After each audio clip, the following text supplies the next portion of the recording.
Hello दोस्तों, कैसे हो आप सब। इस वीडियो में हम बात करने वाले हैं परीक्षा धाम पब्लिकेशन की मध्य प्रदेश पटवारी परीक्षा से संबंधित पंचायती राज एवं ग्रामीण अर्थव्यवस्था पुस्तक की।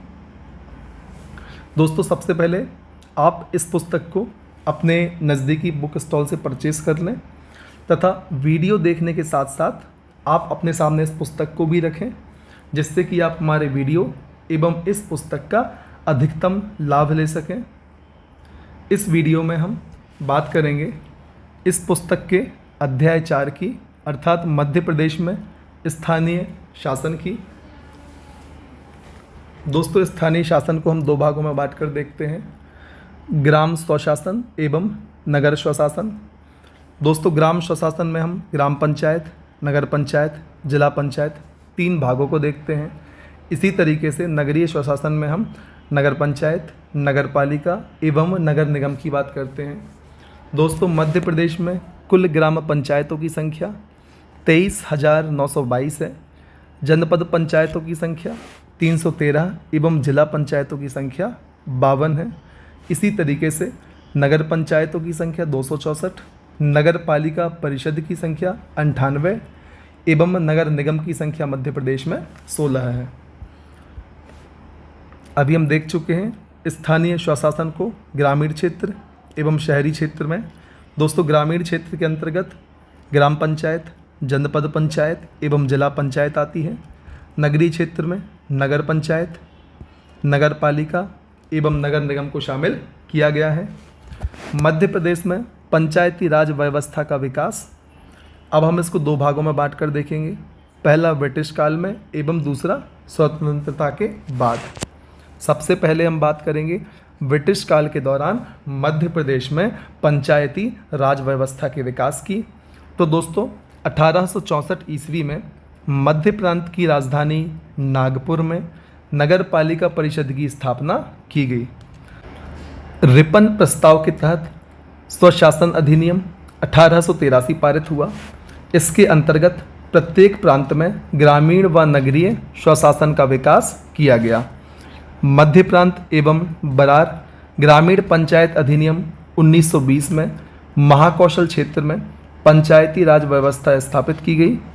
वर्ष 1920 में होलकर स्टेट ने पंचायत कानून लागू किया। 1926 में देवास, धार, नरसिंहगढ़ एवं ग्वालियर आदि ने भी पंचायती कानून लागू किए। दोस्तों, अब हम बात करते हैं स्वतंत्रता के पश्चात मध्य प्रदेश में पंचायती राज का विकास। इसमें हम मध्य भारत, भोपाल राज्य, विंध्य प्रदेश एवं महाकौशल में पंचायती राज के विकास के बारे में चर्चा करेंगे। दोस्तों, मध्य प्रदेश पंचायती राज अधिनियम 1946 में पारित हुआ, जिसे वर्ष 1947 में लागू किया गया।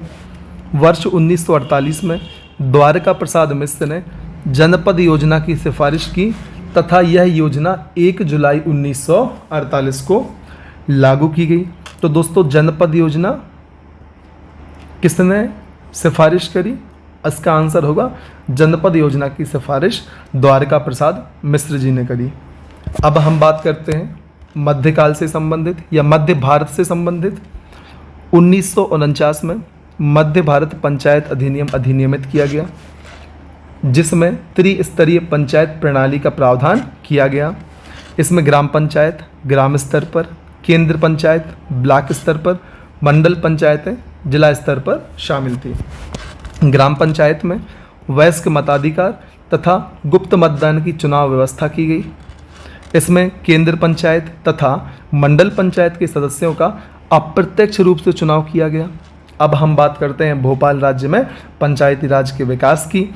तो दोस्तों, 1952 में भोपाल पंचायत अधिनियम बना, जो 15 अगस्त 1953 को लागू किया गया। प्रत्येक पटवारी हलके पर एक ग्राम पंचायत गठित की गई। इस दौरान लगभग 572 पंचायतें कार्यशील थीं। इसी क्रम में हम बात करते हैं विंध्य क्षेत्र में पंचायती राज के विकास की। दोस्तों, विंध्य प्रदेश का पुनर्गठन स्वतंत्रता के पश्चात पार्ट सी के रूप में वर्ष 1948 में किया गया। विंध्य क्षेत्र में पंचायतों के अन्य प्रचलित नामों में पंचसभा, प्रजामंडल और टप्पा सभा शामिल थी। विंध्य क्षेत्र में ग्राम पंचायत अधिनियम 1949 को वर्ष 1951 में लागू किया गया। अब हम बात करते हैं महाकौशल क्षेत्र में पंचायती राज के विकास की। दोस्तों, महाकौशल स्वतंत्रता के बाद पार्ट ए का भाग था। सीपी बरार पंचायत अधिनियम 1986 लागू किया गया। इसमें आदिवासी जातियों के लिए अलग से पंचायत की व्यवस्था की गई। महाकौशल क्षेत्र में ग्राम पंचायत, ब्लॉक स्तर पर जनपद पंचायत, न्याय हेतु न्याय पंचायत और आदिम जाति पंचायतें गठित की गई। अब हम बात करते हैं मध्य प्रदेश में पुनर्गठन के बाद पंचायती राज के विकास की। तो दोस्तों, इससे संबंधित काशी प्रसाद पांडेय समिति का गठन किया गया। 1962 में मध्य प्रदेश पंचायती राज अधिनियम बना। पुनः 1981 में मध्य प्रदेश पंचायती राज अधिनियम आया। फिर से 1990 में मध्य प्रदेश पंचायती राज अधिनियम आया एवं हम सभी जानते हैं 1993 में पंचायती राज अधिनियम मध्य प्रदेश में फिर से आया 73वें संविधान संशोधन के माध्यम से। इसके बाद मध्य प्रदेश पंचायती राज संशोधन अधिनियम वर्ष 2001 में आया एवं पुनः संशोधन इसमें वर्ष 2004 में किया गया। अब हम चर्चा करते हैं काशी प्रसाद पांडेय समिति की। दोस्तों, मध्य प्रदेश की स्थापना के पश्चात केंद्र सरकार के अनुरूप मध्य प्रदेश में भी काशी प्रसाद पांडेय की अध्यक्षता में 29 जुलाई 1957 में 15 सदस्यीय सुधार समिति का गठन किया गया। इस समिति ने सितंबर 1958 को अपनी रिपोर्ट सरकार को सौंपी, जिसमें बलवंत राय मेहता समिति की अनुशंसाओं को भी शामिल किया गया था। त्रिस्तरीय पंचायती राज की स्थापना इस प्रकार होगी: ग्राम स्तर पर ग्राम पंचायत, ब्लॉक स्तर पर पंचायत समिति एवं जिला स्तर पर जिला परिषद होगी। अब हम चर्चा करते हैं मध्य प्रदेश पंचायती राज अधिनियम 1962 की। काशी प्रसाद पांडेय की अध्यक्षता में 15 सदस्यीय समिति गठित कर यह त्रिस्तरीय अधिनियम लागू किया गया। मध्य प्रदेश पंचायती राज अधिनियम 1962 मध्य प्रदेश का पहला अधिनियम था। वर्ष 1962 में मध्य प्रदेश पंचायत राज व्यवस्था को अधिक सशक्त बनाने की दृष्टि से यह अधिनियम लाया गया था। वर्ष 1962 में भारत चीन युद्ध के कारण यह अधिनियम प्रभावी नहीं हो सका। अब हम बात करते हैं मध्य प्रदेश पंचायती राज अधिनियम 1981 की।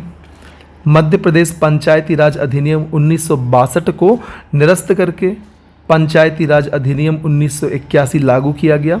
इस अधिनियम के तहत मध्य प्रदेश में त्रिस्तरीय व्यवस्था पर पहली बार चुनाव संपन्न कराए गए। दोस्तों, यह तथ्य बहुत ही महत्वपूर्ण है। दोस्तों, अब हम इस बॉक्स से बात करते हैं मध्य प्रदेश से संबंधित अन्य पंचायती अधिनियमों की। तो दोस्तों, सीपी बरार ग्रामीण पंचायत अधिनियम 1920 में आया। मध्य भारत पंचायत अधिनियम 1949 में आया। विंध्य प्रदेश पंचायत अधिनियम 1951 में आया एवं भोपाल पंचायत राज अधिनियम 1952 में आया। इसी क्रम में हम बात करेंगे मध्य प्रदेश पंचायती राज अधिनियम 1990 की। मध्य प्रदेश पंचायती राज अधिनियम 1981 को संशोधित करके मध्य प्रदेश पंचायती राज अधिनियम 1990 लाया गया। यह अधिनियम 1990 में ग्रामीण विकास एवं उसकी समस्याओं को हल करने के लिए लाया गया था। दोस्तों, इसी क्रम में हम देखेंगे मध्य प्रदेश पंचायती राज अधिनियम 1993 को। 73वें संविधान संशोधन अधिनियम को 24 अप्रैल 1993 को संपूर्ण देश में लागू कर दिया गया और सभी राज्यों को 1 वर्ष के अंदर कानून बनाने के लिए कहा गया। मध्य प्रदेश में पंचायती राज विधेयक विधानसभा में 29 दिसंबर 1993 को प्रस्तुत किया गया। मध्य प्रदेश में पंचायती राज विधेयक विधानसभा में 30 दिसंबर 1993 को पारित किया गया। मध्य प्रदेश में पंचायती राज विधेयक 25 जनवरी 1994 को लागू किया गया। दोस्तों, नई संवैधानिक व्यवस्था के आधार पर त्रिस्तरीय पंचायतों व नगर प्रशासनों के चुनाव कराने वाला मध्य प्रदेश पहला राज्य बना। अब हम चर्चा करते हैं मध्य प्रदेश पंचायती राज संशोधन अधिनियम सन 2001 की। तो दोस्तों, मध्य प्रदेश सरकार द्वारा 15 नवंबर 1999 को मध्य प्रदेश में ग्राम स्वराज्य व्यवस्था लागू करने हेतु एक टास्क फोर्स समिति का गठन किया गया तथा इसके द्वारा दिए गए प्रतिवेदन के आधार पर पंचायती राज एवं ग्राम स्वराज अधिनियम पारित कर इसे 26 जनवरी 2001 से सारे प्रदेश में लागू करने का निर्णय लिया गया। दोस्तों, इसके द्वारा ग्राम सभा को अधिकाधिक शक्तियां प्रदान की गई थीं जो निम्नांकित हैं, परंतु इस व्यवस्था में 2004 के संशोधन विधेयक द्वारा कुछ महत्वपूर्ण परिवर्तन किए गए थे जिनका वर्णन इसके आगे प्रस्तुत है। दोस्तों, एक पंचायत के प्रत्येक राजस्व एवं वन ग्राम के लिए अलग अलग ग्राम सभा का गठन। ग्राम सभा की बैठक माह में एक बार होगी। इसकी नियमित बैठकों के अलावा धारा 6 खा के प्रावधान के अनुसार ग्राम सभा के सदस्यों में से 10% या 50 सदस्य जो भी कम हो की मांग पर कभी भी बैठक। इसकी गणपूर्ति कुल सदस्यों का 20% है। इसमें से 1/3 महिलाएं होनी चाहिए। अनुसूचित जाति या जनजाति के लोगों की उपस्थिति क्रमशः उनके आबादी के अनुपात में होनी चाहिए। गांव में चल रही विकास से संबंधित गतिविधियों के समुचित संपादन के लिए ग्राम सभा की निम्नलिखित स्थायी समितियां गठित की गई थीं। दोस्तों, जिसमें शामिल थी ग्राम विकास समिति, ग्राम सार्वजनिक संपदा समिति, ग्राम कृषि समिति, ग्राम स्वास्थ्य समिति, ग्राम रक्षा समिति, ग्राम अधोसंरचना निर्माण समिति, ग्राम शिक्षा समिति, ग्राम सामाजिक न्याय समिति। दोस्तों, ग्राम विकास समिति को छोड़कर सभी समितियों के सदस्य ग्राम सभा द्वारा चुने जाते हैं। प्रत्येक समिति का एक सभापति होता था जिसका कार्यकाल 1 वर्ष होता था। सभी समितियों के सभापति ग्राम विकास समिति के सदस्य होते थे। सरपंच एवं उपसरपंच ग्राम विकास समिति के सभापति एवं उपसभापति होते थे। दोस्तों, पंचायत का सचिव ही ग्राम विकास समिति का सचिव होता था। प्रत्येक ग्राम सभा का एक स्वैच्छिक सचिव रखेगी। प्रत्येक ग्राम सभा एक स्वैच्छिक सचिव रखेगी। सरकारी कर्मचारी को भी ग्राम सचिव रखा जा सकता है। प्रत्येक समिति का कार्य सुचारू रूप से चलाने के लिए ग्राम सभा में किसी भी सदस्य को उसका सचिव चुना जा सकता है। यह पद अवैतनिक होगा। अब हम बात करते हैं वित्त व्यवस्था की। दोस्तों, प्रत्येक ग्राम सभा में एक ग्राम कोष होगा जिसके निम्नलिखित अंग होंगे: अन्न कोष, श्रम कोष, वस्तु कोष एवं नगद कोष। अब हम बात करते हैं दोस्तों मध्य प्रदेश पंचायत राज संशोधन अधिनियम 2004 की। इस अधिनियम को 13 दिसंबर 2004 को राज्यपाल की स्वीकृति प्राप्त होने के पश्चात दिनांक 14 दिसंबर 2004 को मध्य प्रदेश शासन के राजपत्र में प्रकाशित किया गया। मध्य प्रदेश में सन 2003 के निर्वाचन में कांग्रेस सरकार के 10 वर्ष के शासन को विराम लगाने के पश्चात भारतीय जनता पार्टी की सरकार गठित हुई। इस सरकार ने अपने पूर्ववर्ती शासन द्वारा लागू की गई पंचायती राज एवं ग्रामीण स्वराज व्यवस्था में अनेक परिवर्तन लाए। इस संशोधन अधिनियम द्वारा किए गए प्रमुख परिवर्तन निम्नलिखित या निम्नांकित हैं। दोस्तों, अब हम बात करते हैं 2004 में पंचायती राज एवं ग्राम पंचायत स्वराज अधिनियम में किए गए प्रमुख परिवर्तनों की। तो दोस्तों, इसमें हम विषयों की बात करेंगे, ग्राम स्वराज व्यवस्था 2001 की चर्चा करेंगे एवं तुलनात्मक रूप से ग्राम स्वराज व्यवस्था 2004 की बात करेंगे। ग्राम सभा की समितियां 8 स्थायी समितियों का गठन 2001 में था। 2004 में केवल 2 स्थायी समितियां होंगी। पहली होगी ग्राम निर्माण समिति, दूसरी होगी ग्राम विकास समिति। दोस्तों, ग्राम सभा की बैठकों की बात करें तो हम बात करेंगे 2001 की व्यवस्था में। इसमें महीने में कम से कम 1 बैठक की बात करी गई। 2004 की व्यवस्था में वर्ष में कम से कम 4 बैठक जनवरी, अप्रैल, जुलाई एवं अक्टूबर की बात कही गई। कोरम या गणपूर्ति की बात करें दोस्तों, गणपूर्ति या कोरम का अर्थ होता है कम से कम एक मिनिमम नंबर ऑफ मेंबर्स जो उपस्थित होना चाहिए, उनके बिना कार्यवाही प्रारंभ नहीं की जाएगी। तो दोस्तों, 2004 की व्यवस्था में 20% अथवा 500 जो भी कम हो, इसमें 1/3 महिलाएं एवं अनुसूचित जाति तथा जनजाति के लोगों की उनकी जनसंख्या के अनुपात में उपस्थिति अनिवार्य थी। दोस्तों 2004 की व्यवस्था में कोरम 10% कर दिया गया अथवा 500 जो भी कम हो। अब हम बात करते हैं मध्य प्रदेश में त्रिस्तरीय पंचायती राज व्यवस्था की।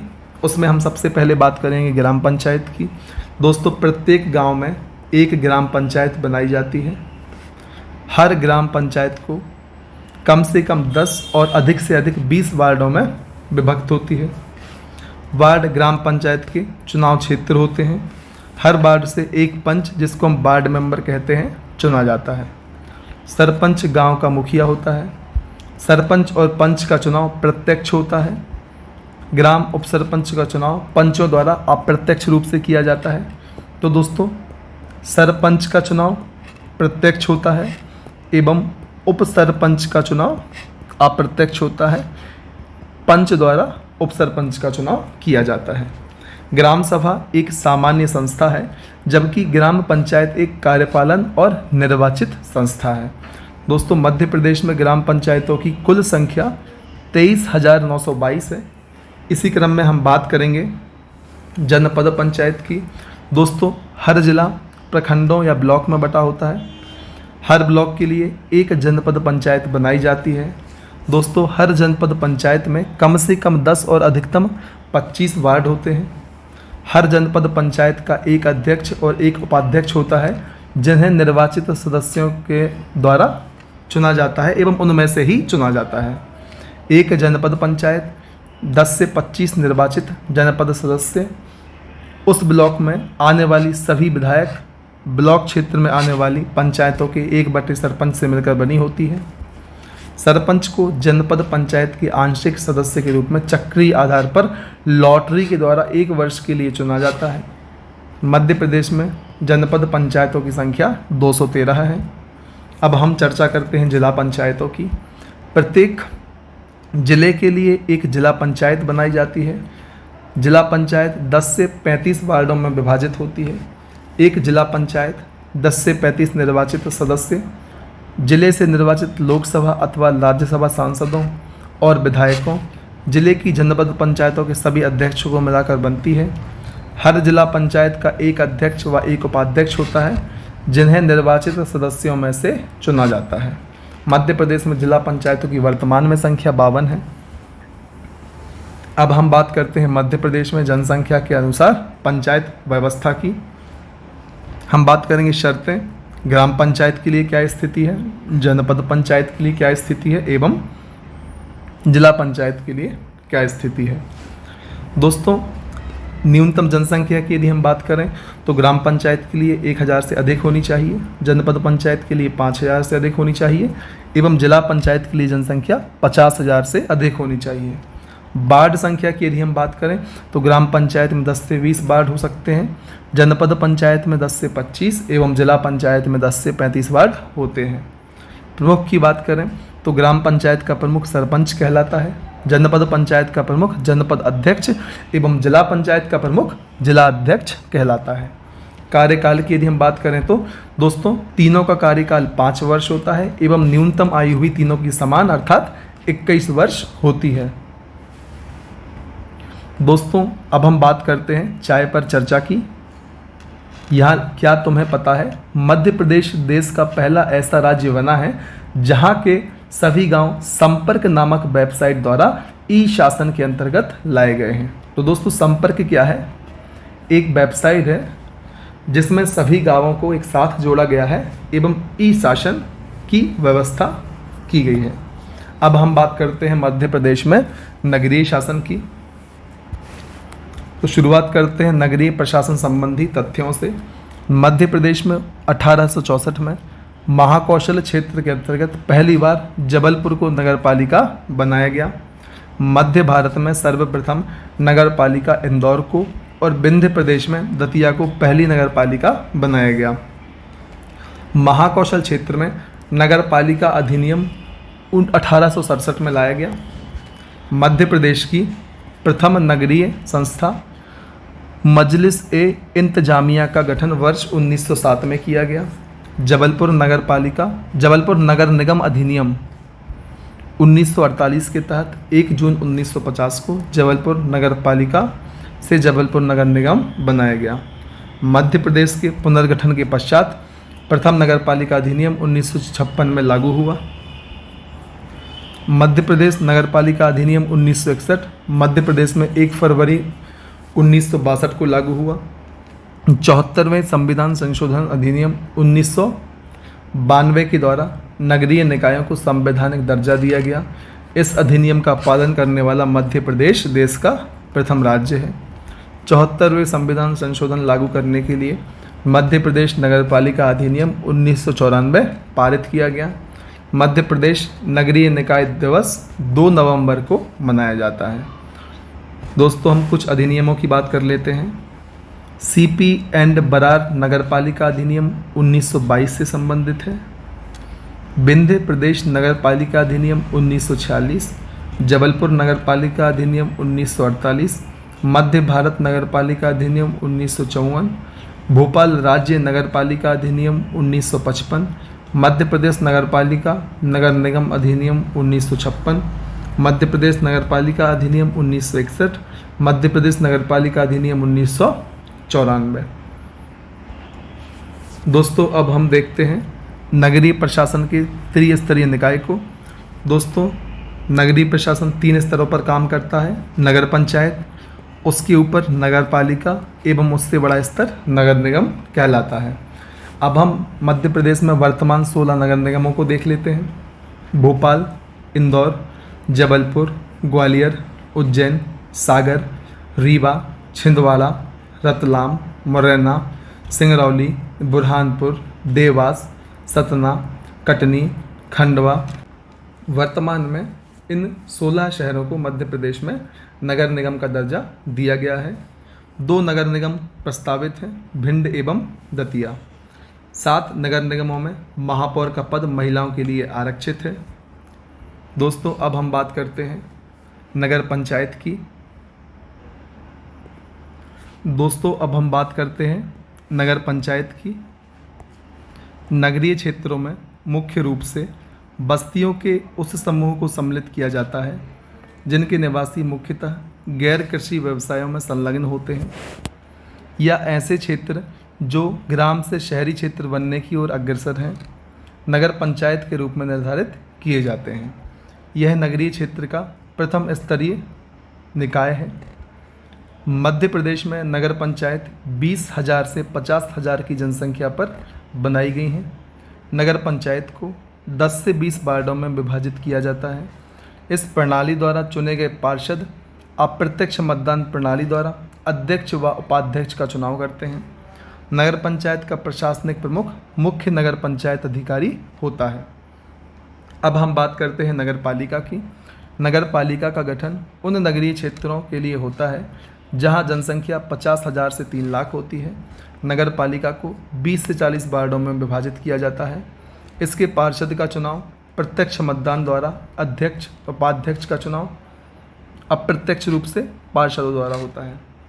नगर पालिका का प्रशासनिक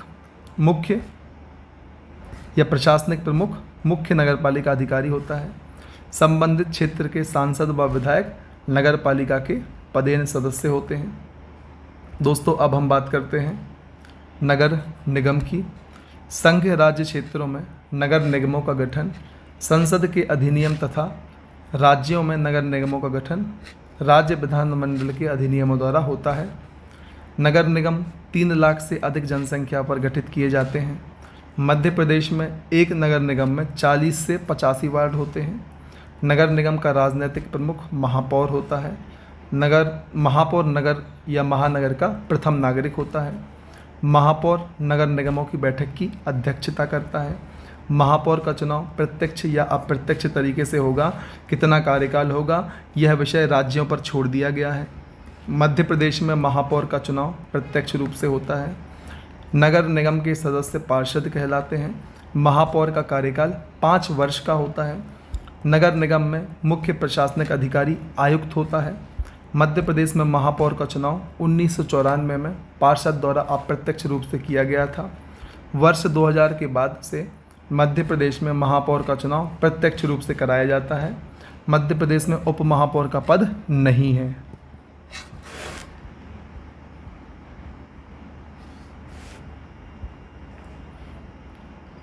दोस्तों अब हम बात करते हैं कहाँ किसकी नगर सरकार, महापौर नगरीय चुनाव 2022 की। दोस्तों अब हम बात करेंगे कौन से नगर निगम में कौन महापौर है एवं किस पार्टी का सदस्य है। तो दोस्तों कटनी में प्रीति सूरी, यह निर्दलीय हैं। सिंगरौली में रानी अग्रवाल, आप पार्टी से संबंधित। इंदौर में पुष्यमित्र भार्गव, भाजपा से हैं। भोपाल में मालती राय, भाजपा। सागर संगीता तिवारी, भाजपा। उज्जैन में मुकेश टटवाल, भाजपा। खंडवा में अमृता यादव, भाजपा। बुरहानपुर में माधुरी पटेल, भाजपा। रतलाम में प्रहलाद पटेल, भाजपा। देवास में गीता अग्रवाल, भाजपा। सतना में योगेश ताम्रकार, भाजपा। छिंदवाड़ा में विक्रम हाके, कांग्रेस। ग्वालियर में शोभा बहादुर, कांग्रेस। जबलपुर में जगत बहादुर, कांग्रेस। रीवा में अजय मिश्रा, कांग्रेस। एवं मुरैना में शारदा सोलंकी, कांग्रेस। अब हम बात करते हैं नगर निगम के प्रमुख कार्यों की। सार्वजनिक सड़कों और नालियों की सफाई, कूड़ा का एकत्रीकरण एवं परिवहन और निस्तारण, मृत पशुओं के शवों का निस्तारण, जन्म मृत्यु पंजीकरण, संक्रामक रोगों की रोकथाम के उपाय। इसी क्रम में हम देखते हैं समाचार के पन्नों से जून 2022 नगरीय स्थानीय चुनाव में जमानत राशि कितनी थी। तो दोस्तों नगर निगम महापौर के लिए 20,000, नगर निगम पार्षद के लिए 5,000, नगर पालिका पार्षद के लिए 3,000, नगर परिषद पार्षद के लिए 1,000। मध्य प्रदेश में चुनावों की न्यूनतम आयु की यदि हम चर्चा करें तो दोस्तों मुख्यमंत्री बनने के लिए न्यूनतम आयु 25 वर्ष, विधायक बनने के लिए भी 25 वर्ष, राज्यपाल बनने के लिए आपको 35 वर्ष का होना आवश्यक है। सरपंच, उपसरपंच एवं महापौर, तो दोस्तों सरपंच एवं उपसरपंच के लिए न्यूनतम आयु है 21 वर्ष एवं महापौर के लिए न्यूनतम आयु है 25 वर्ष। कन्फ्यूजिंग पॉइंट की यदि हम बात करें तो कमला जान एवं कमला बुआ, दोस्तों 2003 में कटनी जिले से कमला जान देश की पहली किन्नर महापौर चुनी गई। फिर 2009 में सागर की पहली किन्नर महापौर कमला बुआ चुनी गई। अब हम बात करते हैं नगरीय निकाय आवश्यक शर्तें एवं योग्यता की। तो दोस्तों हम शर्तों की नगर पंचायत के लिए क्या है, नगर पालिका के लिए क्या शर्तें हैं एवं नगर निगम के लिए क्या शर्तें हैं, क्रमानुसार इनको देखेंगे। दोस्तों जनसंख्या नगर पंचायत के लिए 20,000 से 50,000, नगर पालिका के लिए 50,000 से 3 लाख एवं नगर निगम के लिए 3 लाख से अधिक जनसंख्या होना चाहिए। वार्ड संख्या की यदि हम बात करें तो नगर पंचायत में 10 से 20, नगर पालिका में 20 से 40 एवं नगर निगम में 40 से 70 वार्ड होने चाहिए। प्रमुख की बात करें तो नगर पंचायत का अध्यक्ष नगर पंचायत का प्रमुख अध्यक्ष कहलाता है। नगर पालिका के प्रमुख को भी हम अध्यक्ष कहते हैं एवं नगर निगम के प्रमुख को हम महापौर या मेयर कहते हैं। दोस्तों कार्यकाल की यदि हम बात करें तो तीनों का कार्यकाल 5 वर्ष होता है एवं न्यूनतम आयु भी तीनों की समान। न्यूनतम आयु की यदि हम बात करें तो नगर पंचायत में 21 वर्ष, नगर पालिका में भी 21 वर्ष एवं नगर निगम में न्यूनतम आयु 25 वर्ष होती है। अब हम बात करते हैं मध्य प्रदेश में पंचायती राज से संबंधित तथ्य एवं मुद्दों की। ग्राम सभा, अनुच्छेद 243A में ग्राम सभा को परिभाषित किया गया है। ग्राम सभा ग्राम में उपस्थित सभी मतदाताओं से मिलकर बनी होती है। ग्राम सभा का गठन का उद्देश्य प्रत्यक्ष राजनीतिक अधिकार आम जनता के हाथों में सौंपना है। ग्राम सभा की बैठक 1 साल में 4 बार होना आवश्यक है और यह संशोधन 2004 में किया गया। दोस्तों इससे पहले हर माह 1 बैठक का प्रावधान था। ग्राम सभा की बैठक की अध्यक्षता सरपंच करेगा या करेगी। सरपंच उपस्थित नहीं है तो उपसरपंच बैठक की अध्यक्षता करता है। सरपंच और उपसरपंच की अनुपस्थिति में किसी वरिष्ठ पंच द्वारा ग्राम सभा की अध्यक्षता की जाती है। ग्राम सभा की वार्षिक बैठक हर वर्ष 31 दिसंबर को होती है, जिसमें ग्राम पंचायत को वित्तीय वर्ष का प्रतिवेदन सभी के समक्ष प्रस्तुत करना होता है। अब हम बात करते हैं पंचायतों में महिला आरक्षण की। दोस्तों वर्ष 2008 में पंचायत चुनावों में सर्वप्रथम महिलाओं को 50% आरक्षण देने वाला पहला राज्य बिहार एवं दूसरा राज्य था मध्य प्रदेश। इसके अलावा झारखंड और हरियाणा आदि राज्यों में भी पंचायती चुनावों में महिलाओं को 50% आरक्षण प्राप्त है। हम बात करते हैं समाचार के पन्नों से। सन 2022 में मध्य प्रदेश सरकार ने महापौर की न्यूनतम आयु 21 वर्ष से बढ़ाकर 25 वर्ष कर दी गई है। दोस्तों 2022 के पहले हमने यहाँ पर देखा 25 वर्ष, पहले आयु 21 वर्ष हुआ करती थी। 2022 में यह आयु 25 वर्ष कर दी गई है। अब हम बात करते हैं मध्य प्रदेश पंचायिका की। पंचायत विभाग द्वारा मासिक पत्रिका का प्रकाशन 1997 से किया जा रहा है।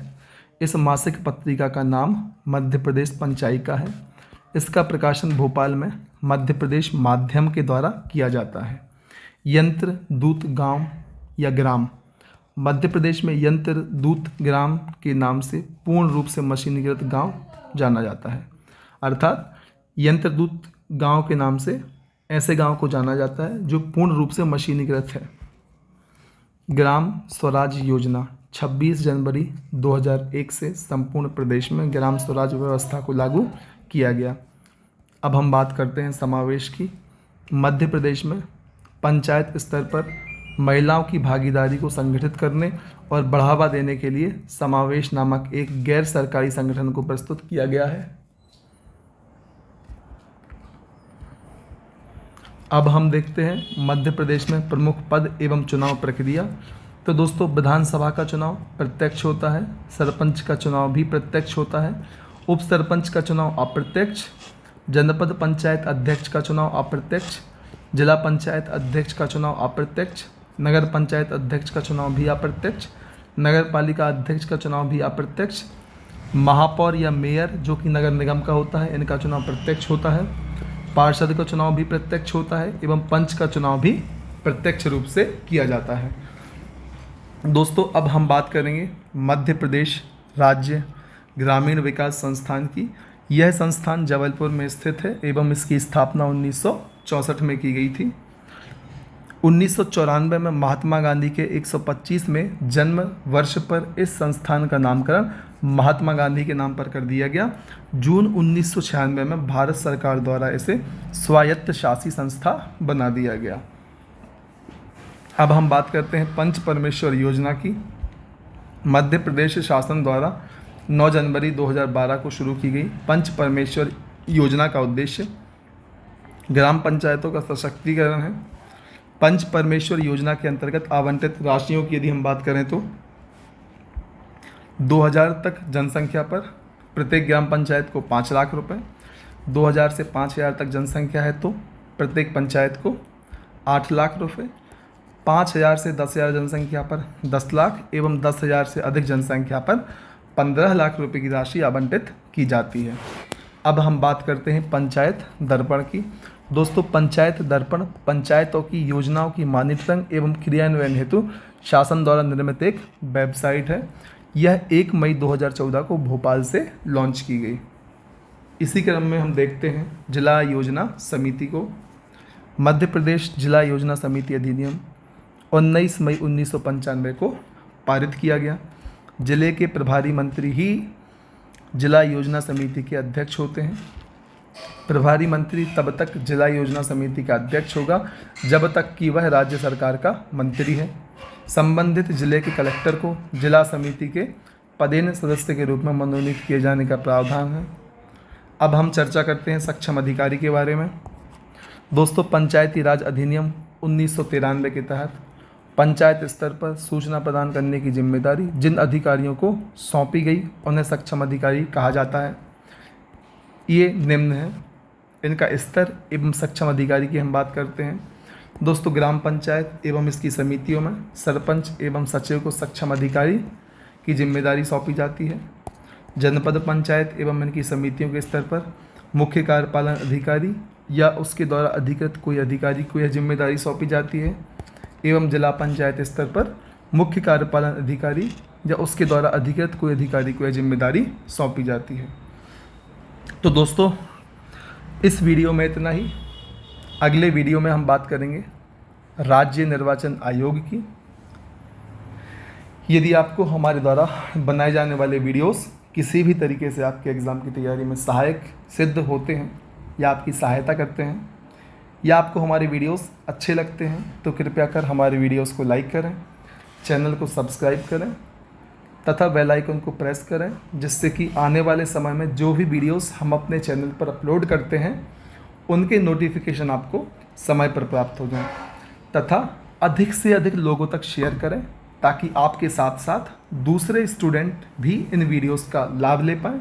और दोस्तों, यदि आपने अभी तक इस पुस्तक को मार्केट से नहीं खरीदा है तो आपसे निवेदन है आप इस बुक को मार्केट से ख़रीद लें, जिससे आपको हमारे वीडियोस का ज़्यादा से ज़्यादा लाभ हो पाए एवं आप उस पुस्तक का अधिक से अधिक प्रयोग अपने एग्ज़ाम को करेक्ट करने में कर पाएँ। दोस्तों, आप हमारे टेलीग्राम चैनल को भी ज्वाइन कर सकते हैं। वहाँ पर हमारे द्वारा आपके लिए आने वाले एग्ज़ाम्स की अपडेट, आपके एग्ज़ाम से संबंधित पाठ्य सामग्री लगातार उपलब्ध कराई जाती है। साथ ही साथ हम अपने वीडियोस का लिंक भी टेलीग्राम चैनल पर डाल देते हैं, जिससे आप आसानी से हमारी वीडियोस को देख पाएँ। तो दोस्तों, अधिक से अधिक शेयर करिए, सीखते रहिए, हमसे जुड़े रहिए। धन्यवाद।